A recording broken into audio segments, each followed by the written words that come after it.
So marahil marami na sa inyo ang nakagamit na ng computer at least once and familiar na din sa mga certain parts nito, especially yung mga lagi natin ginagamit na parts.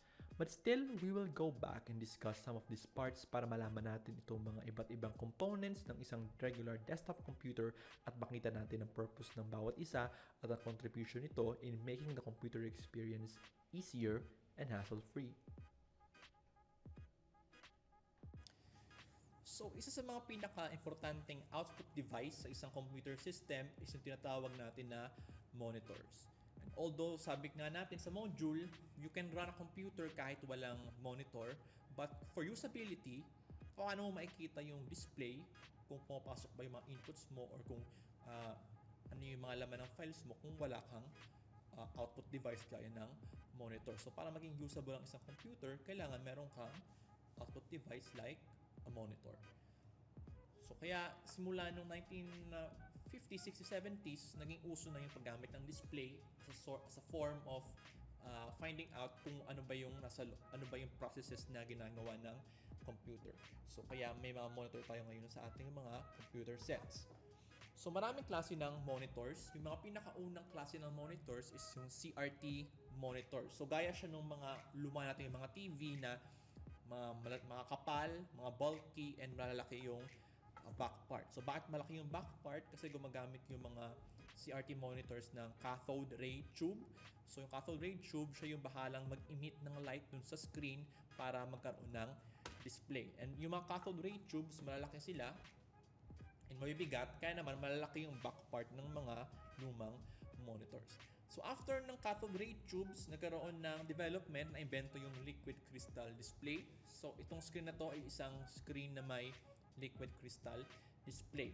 So gaya ng mga calculators natin, LCD, yung mga calculators na simple lang, yung ginagamit sa mga tindahan, gumagamit din ng LCD screen. The difference lang is yung LCD nila is walang backlight. So kung pag walang ilaw, pag nasa madilim ka, hindi mo makikita yung ilaw, hindi mo makikita yung display ng calculator mo kasi walang backlight yung calculator.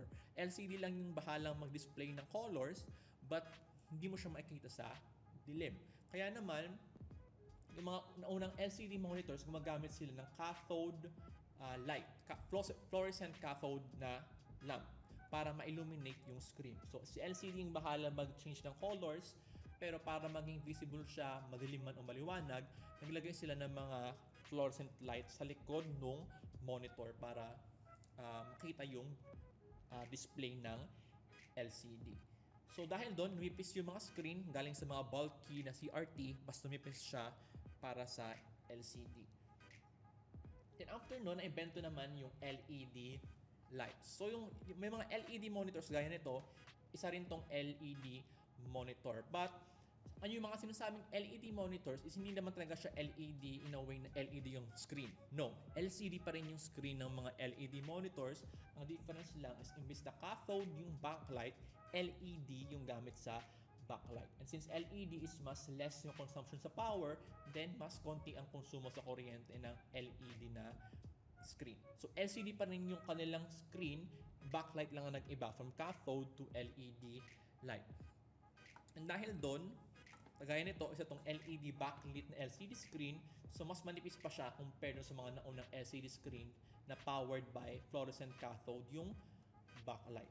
So may mga LED screen na ang backlight niya is andito lang sa corners nung screen. Meron namang sa buong screen mismo may mga LED light na nag-serve as backlight.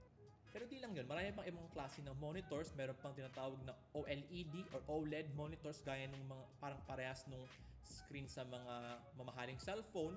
So yung mga OLED monitors talagang LED yung gamit, maliliit na LED yung gamit sa screen. Hindi siya LCD mismo, yung screen mismo LED na ang gamit. So compared sa LCD, mas maganda yung colors niya. Yun nga lang, mas mahal siya compared sa mga LCD screen. Meron tayong tinatawag na plasma monitors. So, ganoon din yung mga plasma monitors.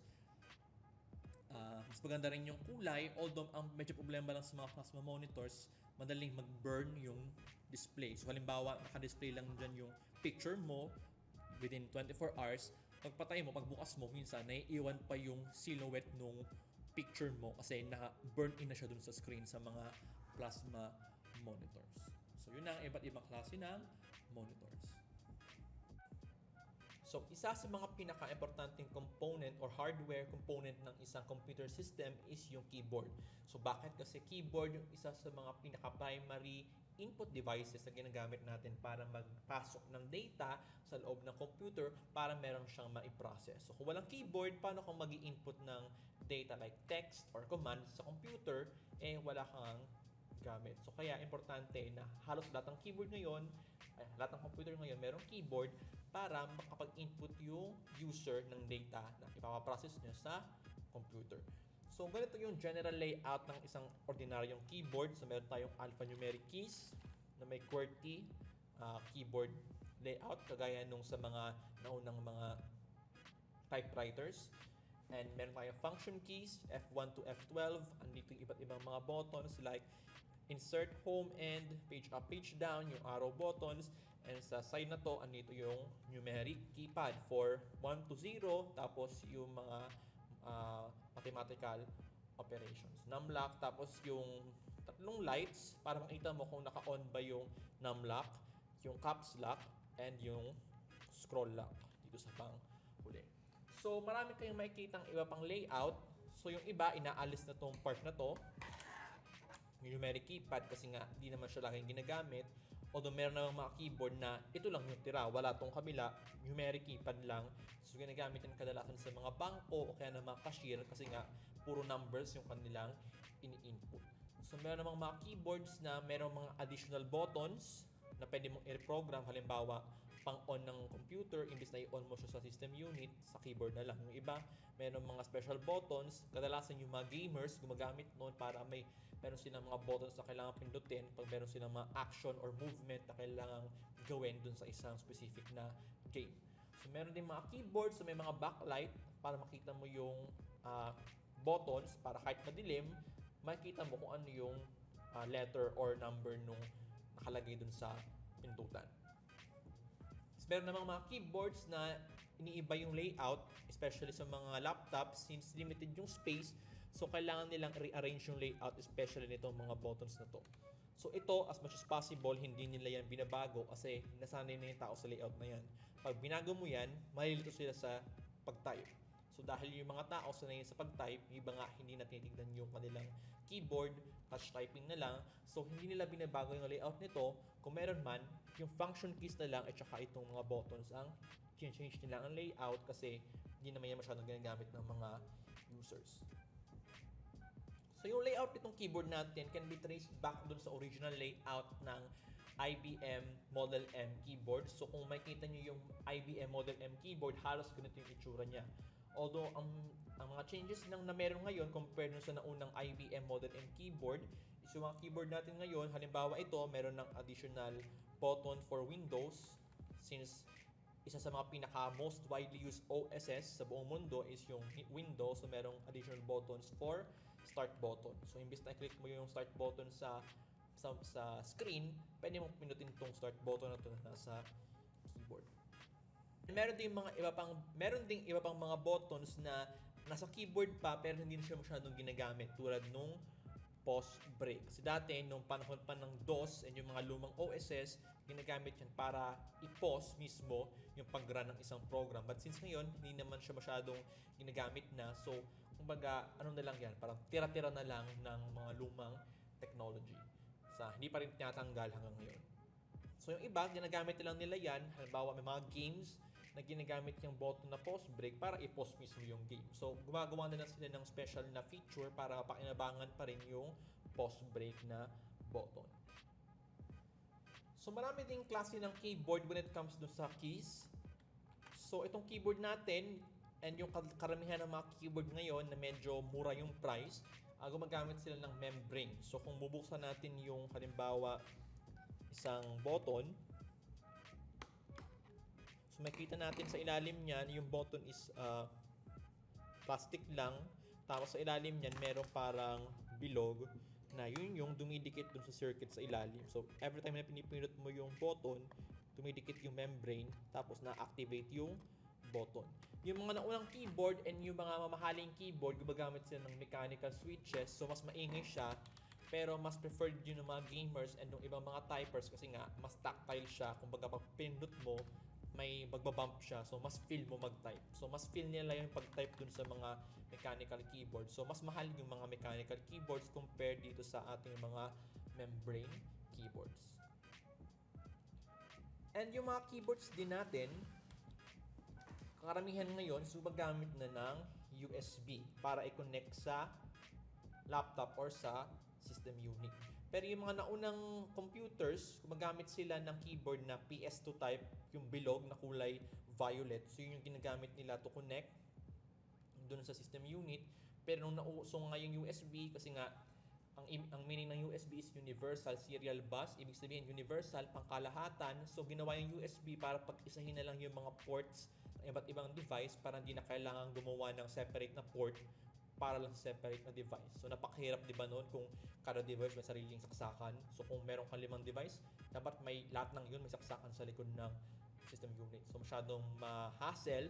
So dinevelop ang USB para kahit anong device pa yan, mouse man yan, keyboard, webcam, etc. Pare-pares lang ng itsura ng saksakan. So ngayon, yung mga keyboards natin, karamihan, puro na USB yung gamit. So another important component ng isang computer is tinatawag naman natin na mouse. So another input device ang mouse na ginagamit para easy control yung cursor dun sa screen. So noong mga unang panahon, nung wala pang mga graphical user interface, yung mga monitors na, yung mga computers natin, so there's no need pa para sa mga mouse since kadalasan ng mga ginagawa sa computer puro lang type since puro commands lang ginagawa.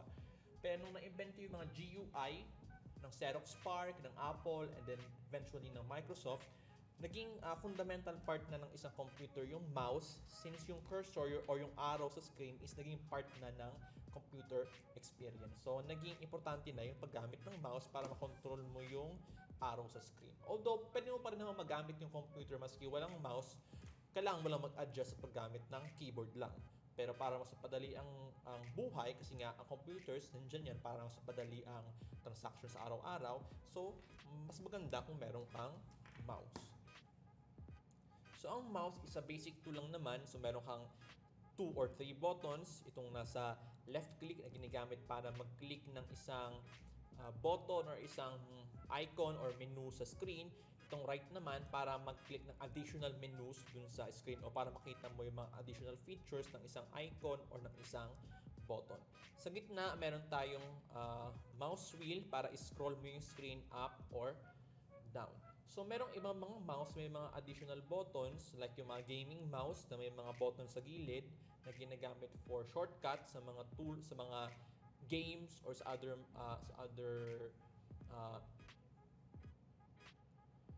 productivity tools like mga photo editing or video editing para hindi nila kailangang pumindot sa keyboard ng maraming mga commands.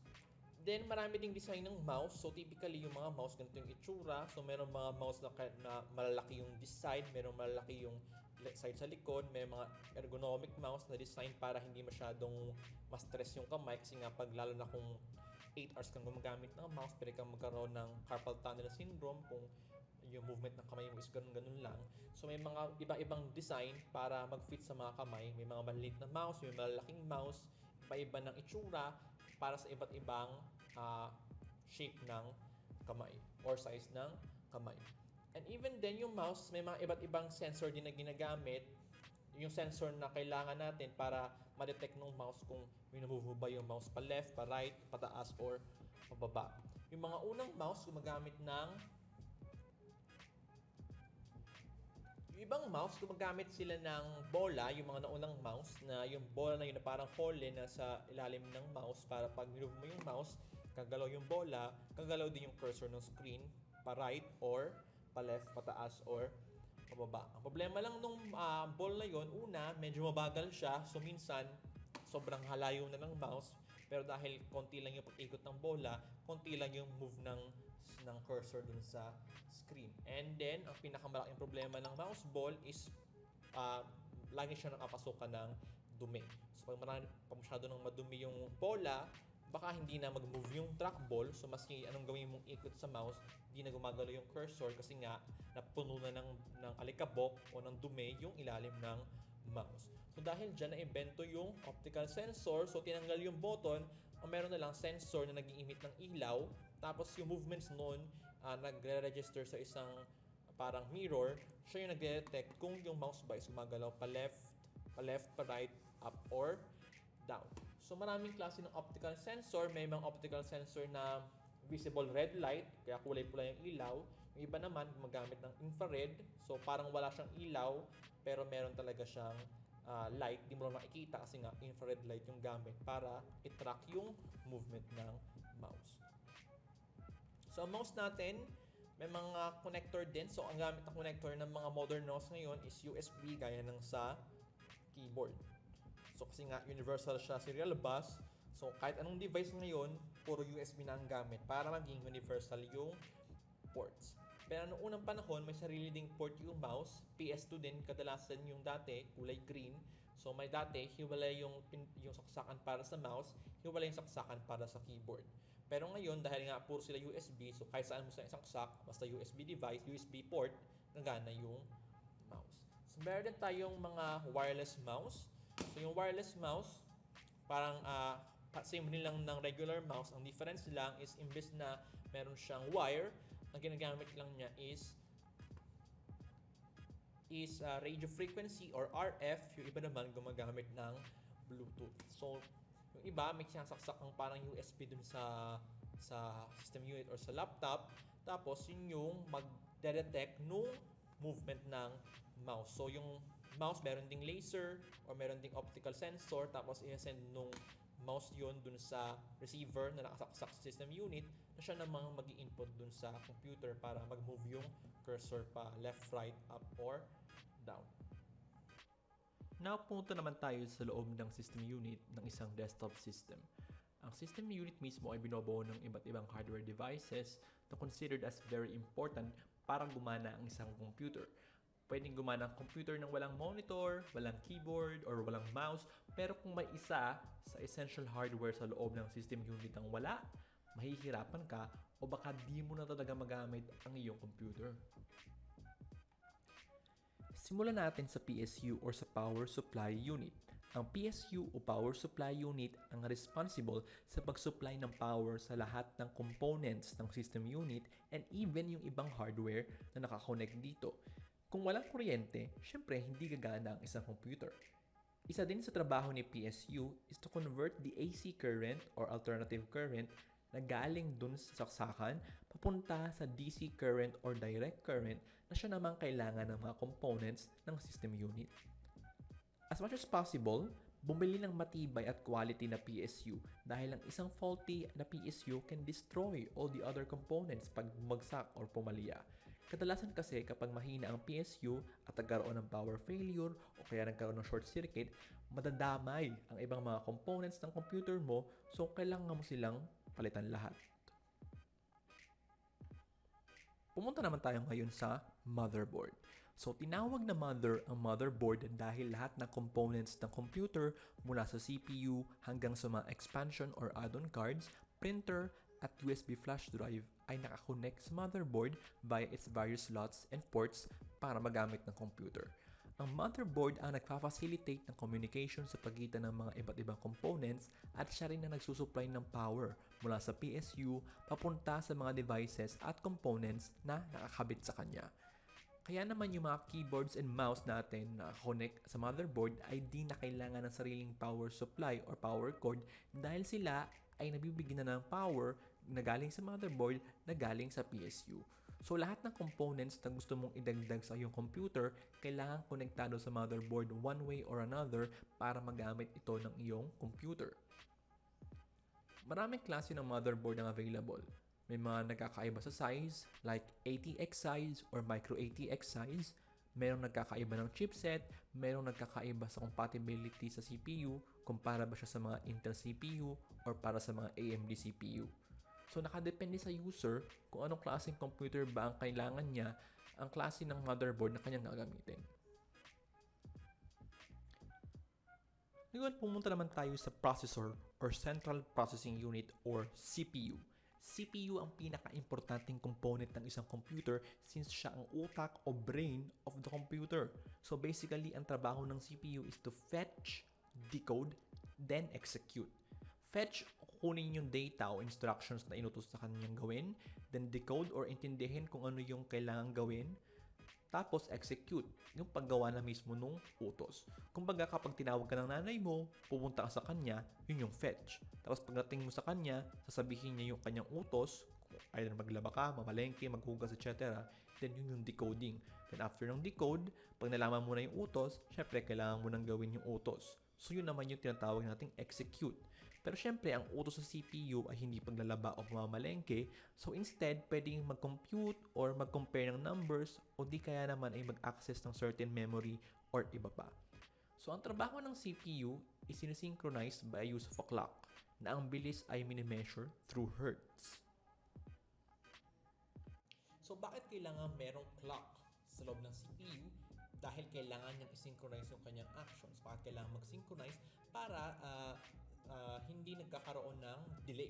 So halimbawa, dahil nga ang action ng CPU is to fetch, to decode, and execute. So halimbawa, meron kang timer. Yung timer natin is yung clock. So first time, 1. So papasok yung fetch. So after i-fetch, second clock, second tick. So itong fetch pupunta na sa decode, tapos may pasok uli yung bagong instruction ng fetch. Then pang third na cycle, itong decode pupunta na sa execute, tapos itong unang fetch pupunta na sa decode, tapos pasok uli yung bagong fetch. Then fourth clock, tapos na to, pupunta naman to sa execute, ito naman pupunta sa decode, pasok uli yung bagong fetch. Then next, pasok naman to for execute, ito naman yung decode, ito naman yung fetch. And the cycle goes on kada tick ng clock.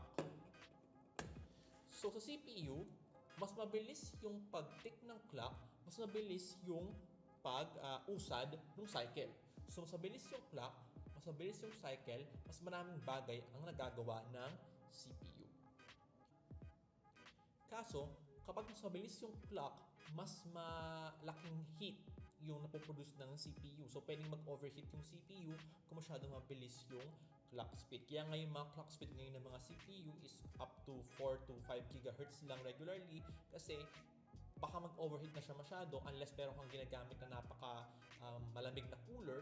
So, hindi mo pwedeng magamit yung computer ng more than 3, 4, 5 GHz kasi nga baka magkaroon na ng overheating.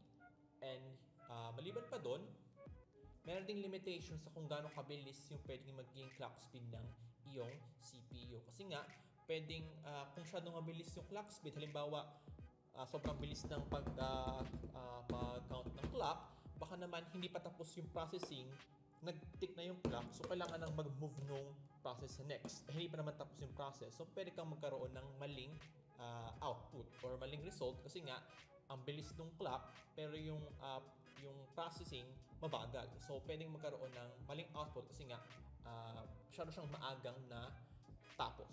Hanggang parang sa quiz, kung halimbawa ikaw, pinaquiz ka ng teacher, tapos within 1 second, sabi ng teacher, pass. Siyempre, yung sagot mo doon, mali-mali kasi konti yung time, kulang yung time. So, same din sa CPU. Kung masyadong mabilis yung clock speed, baka naman masyado na siyang masobrahan sa sobrang bilis, hindi na natapos yung process ng CPU. So, pwedeng magkaroon ng maling result. So dahil sa limitations na magpapabilis ng clock speed, yung mga CPU developers decided to increase core count instead. So yung ano ba yung core? Yung core is an individual processor. Kumbaga sa kusina, isang separate na chef na pinagsama-sama sa isang circuit. So kung dual core yung CPU mo, ibig sabihin dalawang processors yan na pinagsama. Kung quad core, 4. So mas maraming chef, kung sa kusina, mas maraming putahe ang pwedeng iluto ng sabay-sabay, mas mabilis ang overall production. So, ganun din yung advantage kapag maraming core yung isang CPU. Kaso, hindi lahat ng putahe pwedeng paggawa ng sabay-sabay. Halimbawa, kung gusto nyo mag-bake ng cake. So, ang cake is step by step yun. I-mix mo yung ingredient, tapos i-bake mo, tapos lagyan mo ng icing. Ngayon, maski meron kang 8 core o maski meron kang 8 chef, Hanggat di mo pa nabibake yung cake, walang pwedeng mag-icing. Kasi nga, andun pa yung cake sa oven. So, ibig sabihin, may mga certain processes or applications ang walang advantage na nakukuha sa multi-core na CPU. So, maski marami kang cores, hindi pa rin siya bibilis kasi nga, kailangan yung process is step by step. Pero ngayon, dahil nagiging normal na ang magkakaroon ng mga multi-core na CPUs, yung mga software developers ay gumagawa na ng efforts to take advantage of that multi-core technology para mas mapabilis ang processing ng mga data. Punta naman tayo sa dalawang major storage ng PC. Yung primary storage kung saan andun yung RAM, and the secondary storage kung saan andun yung hard drives and yung SSDs. So to further understand the role of RAM and hard drives, let's imagine. Kunwari isa kang student. So sa computer, ikaw yung CPU. Tapos kailangan mong gumawa ng assignment or better yet, kailangan mo mag-review. So pumunta ka sa kwarto mo at umupo ka doon sa may study table para mag-review. Yung study table mo, yun yung RAM. Tapos yung bag mo kung saan andun yung mga notebooks mo and yung mga libro mo para sa mga iba-ibang subjects, yun yung hard drive. So since magre-review ka, maganda na yung mga notebooks and books mo para sa mga subjects na kailangan mong i-review, kunin mo na doon sa bag at ilagay mo na doon sa lamesa para mas madali silang mabuklat. Imbes na pabalik-balik ka sa bag mo para kumuha ng libro, tapos babalik ka uli sa lamesa. So dagdag hassle lang. So yung mga kailangan mong notes, kunin mo lang from your bag, ilagay mo na sa lamesa. So, yun yung purpose ng RAM. Gaya ng lamesa mo, andyan yung RAM para maging temporary storage ng mga files na kailangan agad i-access ni CPU kasi mas mabilis ang files transfer ni RAM compared sa hard drive. So, para mas mabilis mong makuha yung mga notes mo for review, ilalagay mo na yun sa table mo for easier and faster access. The same way na mula sa hard drive, tina-transfer ni computer yung mga importanteng files like yung mga programs na inopen mo galing sa hard drive papunta dun sa RAM para mas madaling ma-access ni CPU. Mas malaki yung lamesa, mas maraming books and notebooks yung pwede mong ilagay. The same way na mas malaki yung size ng RAM, mas marami kang applications na pwedeng i-run ng sabay-sabay. So kung ganun pala, bakit hindi nalang ilagay natin sa RAM lahat? Ito yung problema. Ang RAM is volatile. Ibig sabihin ng volatile, lahat ng nakasave doon nawawala kapag nawala ang kuryente. So once in-off mo yung PC, lahat ng nakasave sa RAM is mawawala. So parang yung lamesa mo, pag nakita ng nanay mo na makalat na, pinapaalis sa'yo yung mga nakalagay doon para ibalik sa bag. So ganun din yung RAM. So saan mo ibabalik? Siyempre sa bag. Si bag mo naman yung hard drive. Ang hard drive ay non-volatile. Ibig sabihin, mawala man ng kuryente, lahat ng nakasave doon ay mare-retain unless burahin mo. Ang problema lang kay hard drive is mabagal. The same way na napakahirap maghalongkat ng note sa bag kaysa kung ilatag mo na yung mga notebook mo sa lamesa. Pero at least lahat ng nakalagay sa hard drive is permanently nandun. Mas mahal din ang RAM compared sa hard drive. Nasa 2,000 pesos currently ang isang 8GB na DDR4 RAM habang nasa 2,000 pesos din naman ang presyo ng isang 1TB or 1,000GB na hard drive. Tandaan na maraming klase ng RAM. Pagdating sa size nito or form factor, andyan ang DIMM or DIMM na ginagamit para sa desktop at yung SODIMM na mas maliit at ginagamit para sa mga laptop and sa mga compact computers. Pagdating sa generations, maraming generations ng RAM ang nagamit all throughout the history of computers. Currently, ang pinakabago ay yung DDR4 RAM na mas mabilis compared sa naunang DDR3, na mas mabilis naman compared sa DDR2, tapos dun sa DDR1 or DDR. Tandaan na hindi pwedeng gamitin ang DDR4 na RAM sa mga motherboards na para sa DDR3 RAM at ganun din yung kabaliktaran. Basahin nyo muna ang specs ng motherboard and yung CPU na gagamitin ninyo para malaman nyo kung anong generation ng RAM yung supported ng motherboard and ng CPU ninyo. So that is the reason why meron tayong dalawang klase ng storage. Yung hard drive para maging permanent storage kaso mabagal, tapos yung RAM as fast access storage kaso hindi naman permanent. Pero ngayon, nauuso na rin yung tinatawag natin na solid state drives or SSD. Ang hard disk drives kasi ay gumagamit ng isang metal plate na umiikot at gamit ang isang electromagnet, minamagnetize or demagnetize nila yung certain part ng platong yun which stand as 0 or 1 sa binary. At yun din yung binabasa pabalik ni hard drive. So, ibig sabihin, kailangan umikot ng mabilis ni hard drive para ma-access agad yung files na nakasave sa kanya.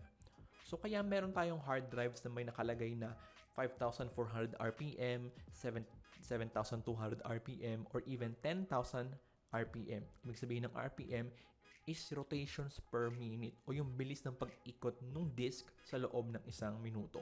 Mas mabilis yung rotation, mas mabilis yung pag-access ng files. Kaso dahil nga sa mga aparatos na nandun, mas susceptible siya sa sira. Pag nahulog yung hard drive, pwedeng masira yung head or masira yung mga parts niya, so pwedeng hindi na gumana. Kaya naman, nagkaroon tayo ng solid state drives. Ibig sabihin ng solid state, solid, wala siyang moving parts. So, ang solid state drive, gumagamit siya ng flash memory, tulad ng ginagamit sa mga USB flash drives, kaya wala masyadong gumagalaw na parts. At the same time, mas mabilis din ito compared sa hard drive. Kung ang regular hard drive ay kaya mag-copy ng malalaking files like isang movie na may speed na nasa 100 MB per second or plus, kaya ng SSD gawin yan within 400 MB per second or even lampas pa ng 1 GB per second. Mas mahal lang ang SSD compared sa hard drive, kaya mas marami pa rin bumibili ng hard drive lalo na as storage ng mga malalaking files, especially for backup. Pagdating sa hard disk drive, merong tatlong form factor or size. Andiyan yung 3.5 inch na kadalasang ginagamit sa mga desktop, andiyan ang 2.5 inch na ginagamit naman para sa mga laptop, at meron ding special version na 1.8 inch yung pinakamaliit. Pagdating sa capacity, patuloy na nag-e-evolve yung size ng hard drives. Currently, ang available sa market is merong 500 GB, 1 TB, 2 TB, 4 TB, at may ilan pa nga na mas malaki pa dun. Dito naman tayo ngayon sa GPU or Graphics Processing Unit or video card. Actually, ngayon, ang mga karamihan ng mga computer CPUs natin ay meron ng integrated o nakakabit na onboard GPU o onboard graphics gaya ng Intel HD o kaya ng AMD Vega. So, hindi mo na kailangan ng hiwalay na GPU para mag-display ng graphics sa inyong monitor. Pero may mga CPU nang walang kasamang graphics, gaya ng mga Intel CPUs na may F sa dulo and yung mga AMD Ryzen na walang G sa dulo. May mga tao din na kahit yung CPU nila ay may mga integrated na graphics, mas pinipili nilang bumili ng hiwalay na GPU or tinatawag na discrete graphics dahil typically mas mahihina yung mga integrated GPU kesa sa mga hiwalay na GPU. Kaya meron tayo ngayon mga tinitinda na separate discrete GPUs. So ang GPU ay parang CPU, pero para naman sa mga pag-process ng graphics. Sabi ko nga, maraming CPU ngayon ang may kasama ng GPU, pero kadalasan sa mga yon is for basic use lang. Basic use and basic gaming. Kung balak mong maglaro ng mga bagong high-definition video games o balak mong gumamit ng mga malalaking 4K monitors or multiple monitor setup nang hindi na sacrifice yung quality ng image, or kung gusto mong mapadali yung pag-encode mo ng mga videos na ini-edit mo, lalo na kung video editor ka, malaking tulong yung pagkakaroon ng hiwalay na GPU para sa mga yan. So currently, may dalawang manufacturer lamang ng GPU chips. Kung sa CPU, may Intel and AMD. Sa GPU, merong Nvidia at AMD. Sila ang nagde-develop ng GPU chips na siya namang binibenta nila sa mga manufacturers like Zotac, ASUS, MSI, Sapphire at EVGA para ilagay sa mga boards na yun naman yung sinasaksak natin sa ating mga motherboards gamit yung PCI port or slot. Ganon din halos ang Bluetooth, network at sound cards. So karamihan sa mga motherboards ngayon meron na mga built-in na network interface at ports for Ethernet cable, or minsan meron na ding built-in na Wi-Fi receiver. At meron na ding built-in na saksakan ng speakers at microphone. Pero para dun sa mga wala, or para doon sa mga naghahanap ng mas magandang quality ng audio output or additional na saksakan ng Ethernet cable or iba pang medium of networking, merong mga nabibiling sound card at network cards na pwede mong isalpak sa motherboard na kung saan pwede mo din gamitin para madagdagan ng additional ports for speakers and mic yung desktop mo. Kadalasan kasi mas maganda yung kanilang quality compared dun sa mga built-in na sound slots for speakers and microphones. Or pwede rin magdagdag ka ng additional networking or additional medium for networking like Wi-Fi receiver or Bluetooth receiver kung walang built-in Bluetooth or Wi-Fi yung motherboard mo or yung desktop mo. So kung ayaw mo naman ng mga gumagamit ng PCI port na kailangan mo pang buksan yung desktop or yung system unit para isaksak yung mga boards na yun, meron namang mga USB type na network, sound cards, and Bluetooth receiver kung saan imbis na ilalagay mo yung device dun sa PCI port sa loob ng system unit sa motherboard, pwede mo na lang siyang isaksak via USB. So mas tipid sa space compared dun sa mga PCIe board version. And lastly, andito rin yung mga optical drives. So noong mga early to late 2000s, uso yung mga CD and DVD dahil sa pagiging portable nito, mura, at dahil sa malaki yung kanilang capacity or storage size. So maraming computers ang laging may nakasamang optical drives para makapagpasa ng mga CD or DVD discs or even yung Blu-ray. Katulad ng hard drive, pinapaikot ng optical drives ang disk at binabasa yung contents nito gamit ng isang laser. Kaso, pagpasok ng early 2010s, naging uso at naging mas affordable na yung mga USB flash drives. At the same time, mas malaki na din yung kanilang capacity compared sa 700 MB capacity ng CD and 4.7 GB capacity ng DVD. Dahil dyan, unti-unti naging obsolete yung mga CD and DVD at ngayon ay limitado na lamang yung gumagamit nito dahil mas naging preferred na ng karamihan yung mga USB flash drives. So hindi lamang yan actually yung mga components ng system unit. Marami pang mga components at expansion cards ang available ngayon para sa iba't ibang purposes. Merong mga TV tuners, additional USB slots, additional SATA slots, and etc.